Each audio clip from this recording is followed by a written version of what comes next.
യാത്രക്കാർ നിരവധി പേരുണ്ടെങ്കിലും ആവശ്യത്തിന് സ്റ്റോപ്പില്ലാതെ മഞ്ചേശ്വരം റെയിൽവേ സ്റ്റേഷൻ 60-ലധികം ട്രെയിനുകൾ സർവീസ് നടത്തുന്നുണ്ടെങ്കിലും പല ട്രെയിനുകൾക്കും മഞ്ചേശ്വരത്ത് സ്റ്റോപ്പില്ലാത്തത് പ്രതിസന്ധിയാണ്. ഒപ്പം അടിസ്ഥാന സൗകര്യങ്ങളില്ലാത്തതും യാത്രക്കാരുടെ ദുരിതം ഇരട്ടിയാക്കുന്നു. മഞ്ചേശ്വരം റെയിൽവേ സ്റ്റേഷനിലെ ഒന്നാമത്തെ പ്ലാറ്റ്ഫോമിലാണ് ഞാനിരിക്കുന്നത്. ഷൊർണൂർ ഭാഗത്തേക്കുള്ള ട്രെയിനുകളിൽ കയറാനുള്ള യാത്രക്കാർ നിൽക്കുന്ന സ്ഥലം. കൃത്യമായി പറഞ്ഞാൽ മൂന്നാമത്തെയും നാലാമത്തെയും കോച്ചിൽ കയറാനുള്ള ആളുകളിരിക്കുന്ന സ്ഥലത്ത്. ആ സ്ഥലത്തെ കാഴ്ചകളാണ്. മേൽക്കൂരയൊന്നുമില്ല. ശക്തമായ മഴ പെയ്താൽ ഈ മഴയൊക്കെ കൊണ്ടുവേണം മഞ്ചേശ്വരം റെയിൽവേ സ്റ്റേഷനിലെത്തുന്ന ആളുകൾ ട്രെയിൻ കാത്തു നിൽക്കാൻ. കേരളത്തിൻ്റെ അതിർത്തി റെയിൽവേ സ്റ്റേഷനാണ് മഞ്ചേശ്വരം. മലയാളി വിദ്യാർത്ഥികൾ കൂടുതലായും ആശ്രയിക്കുന്ന മംഗലാപുരത്തെ വിദ്യാഭ്യാസ സ്ഥാപനങ്ങളിലേക്ക് ഏറ്റവും എളുപ്പത്തിലെത്താൻ സാധിക്കുന്ന അതിർത്തി റെയിൽവേ സ്റ്റേഷൻ.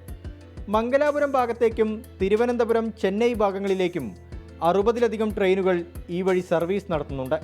പക്ഷേ 13 ട്രെയിനുകൾക്ക് മാത്രമാണ് ഇവിടെ സ്റ്റോപ്പ് ഉള്ളത്. മംഗലാപുരത്ത് യാത്ര അവസാനിക്കുന്ന ട്രെയിനുകൾക്ക് സ്റ്റോപ്പ് അനുവദിക്കുന്നത് സാമ്പത്തിക നഷ്ടമുള്ളതിനാൽ ട്രെയിനുകൾ നിർത്താറില്ല.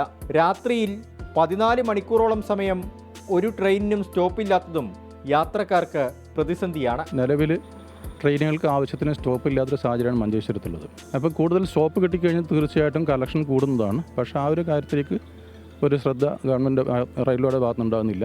ഞങ്ങളിതുമായിട്ട് ബന്ധപ്പെട്ട് MLA കണ്ടിരുന്നു, MP കണ്ടിരുന്നു. അപ്പോൾ അത് ഞങ്ങളൊരു പ്രതീക്ഷ വെക്കുകയാണ്. ഇതിനകത്തൊക്കെ എല്ലാവരുടെ ഭാഗത്തുനിന്നൊരു സപ്പോർട്ട് ഉണ്ടാകും എന്നുള്ളൊരു പ്രതീക്ഷയാണ് ഞങ്ങൾ വെക്കുന്നത്. മഴക്കാലമായാൽ പിന്നെ റെയിൽവേ സ്റ്റേഷനിലെത്തുന്ന യാത്രക്കാരുടെ സ്ഥിതി പറയേണ്ട ആവശ്യമില്ല. മേൽക്കൂരയില്ലാത്തതിനാൽ കുട ചൂടി നിൽക്കണം.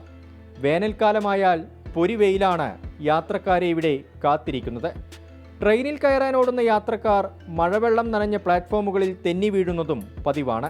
ഇവിടെ ഡെവലപ്മെൻറ്റ് കാര്യമായിട്ട് റൂഫിങ്ങിൻ്റെ കാര്യം പറഞ്ഞിരുന്നു. അപ്പോൾ റൂഫിങ്ങിൻ്റെ അവിടെ ഇത് സ്ട്രക്ചർ ഇട്ടിരുന്നു, അതിന് പരിഹാരമായിട്ടില്ല. അതുപോലെ back side road passenger ticket കൗണ്ടർക്ക് വരുമ്പോൾ 2 വീലർ സ്കിഡായി പോവാണ്. അപ്പോൾ അതിനും പരിഹാരം ചെയ്യാമെന്ന് പറഞ്ഞിട്ടുണ്ട്, അതും ചെയ്തിട്ടില്ല. പിന്നെ ഒരു FOB അവിടുന്ന് ഹൈവേൻ്റെ FOB ഉണ്ട്, അതിനെ പ്ലാറ്റ്ഫോം 1 കണക്ട് ചെയ്താൽ ജംഗ്ഷൻ ടു ജംഗ്ഷൻ വളരെ ഈസിയാവും. കുറേ ആക്സിഡൻറ്റ് നടന്നതാണ് ഇവിടെ. റെയിൽവേ സ്റ്റേഷനിൽ കുടിവെള്ള സൗകര്യമില്ലാത്തതും അനുവദിച്ച ലിഫ്റ്റിൻ്റെ നിർമ്മാണം ഇതുവരെ ആരംഭിക്കാത്തതും യാത്രക്കാരെ ബുദ്ധിമുട്ടിലാക്കുന്നുണ്ട്. യാത്രക്കാരുടെ എണ്ണം കണക്കിലെടുത്ത് റിസർവേഷൻ സൗകര്യം ലഭ്യമാക്കണമെന്ന ആവശ്യവും ഉയരുന്നുണ്ട്.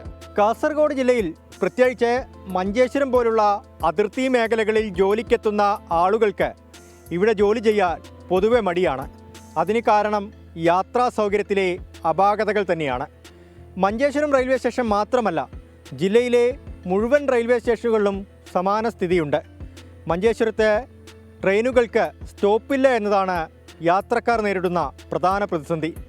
അതിന് ഒരു പരിഹാരമാണ് ഇനി വേണ്ടത്. രജീഷ് കരുവള്ളൂരിനൊപ്പം അരുൺ പാറക്കൽ, 24 കാസർഗോഡ്. പൊതുജനം കഴുതയല്ല സാർ. ഇത്തരത്തിൽ പല ട്രെയിനുകൾക്ക് മഞ്ചേശ്വരത്ത് സ്റ്റോപ്പില്ലാത്തത് രാത്രി സമയത്തുൾപ്പെടെ യാത്രക്കാർക്ക് വലിയ പ്രതിസന്ധിയാണ് ഉണ്ടാക്കുന്നത്. കൂടാതെ ഇപ്പോൾ ചൂണ്ടിക്കാട്ടിയതുപോലെ അടിസ്ഥാന സൗകര്യമില്ലാത്തത്, കുടിവെള്ളം ഉൾപ്പെടെ ഇല്ലാത്തത്, അതും വലിയ വെല്ലുവിളിയാണ്. ഇനി നമ്മൾ പൊതുജനത്തിന്റെ പ്രതികരണത്തിലേക്ക് പോകും. ആകെ കളക്ഷൻ കിട്ടുന്ന ഈ വൺ സൈഡാണ്. എന്നിട്ട് കൂടിയും ഈ ഇപ്പം ലാസ്റ്റ് കണക്കെടുപ്പ് വന്നപ്പോൾ 1 കോടി കടന്നു മഞ്ചേശ്വരം. ഈ ആകെ ഇത്ര സ്റ്റോപ്പ് ഉണ്ടായിട്ട് തന്നെ. അപ്പം സ്റ്റോപ്പ് കിട്ടിയാൽ നമ്മുടെ വരുമാനം വർദ്ധിക്കും. കൂടുതൽ ട്രെയിനുകൾക്ക് സ്റ്റോപ്പ് കിട്ടണമെന്നാണ് നമ്മുടെ പ്രധാന ആവശ്യം. ലിഫ്റ്റിൻ്റെ സൗകര്യം ഇതുവരെ വർക്ക് സ്റ്റാർട്ടായിട്ടില്ല. ഇത് നിലവിൽ മുമ്പ് തന്നെ വരേണ്ടതാണ്. അമൃത സ്റ്റേഷനായിട്ട് ഉയർത്തിയ സമയത്ത് തന്നെ ഇതിൻ്റെ വർക്ക് ആരംഭിക്കേണ്ടതാണ്. ഇതുവരെ അതിൻ്റെ ഉപയോഗം ജനങ്ങൾക്ക്, യാത്രക്കാർക്ക് കിട്ടുന്നില്ല.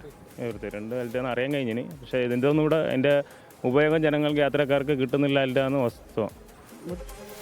ലോകത്തെവിടെയായാലും ഏത് സമയത്തും 24 വാർത്തകളും ഓഗ്മെന്റഡ് റിയാലിറ്റി പാക്കേജുകളും എക്സ്പ്ലെയിനറുകളും വിശദമായി കാണാൻ ഞങ്ങളുടെ YouTube ചാനൽ നിങ്ങൾക്ക് സബ്സ്ക്രൈബ് ചെയ്യാം.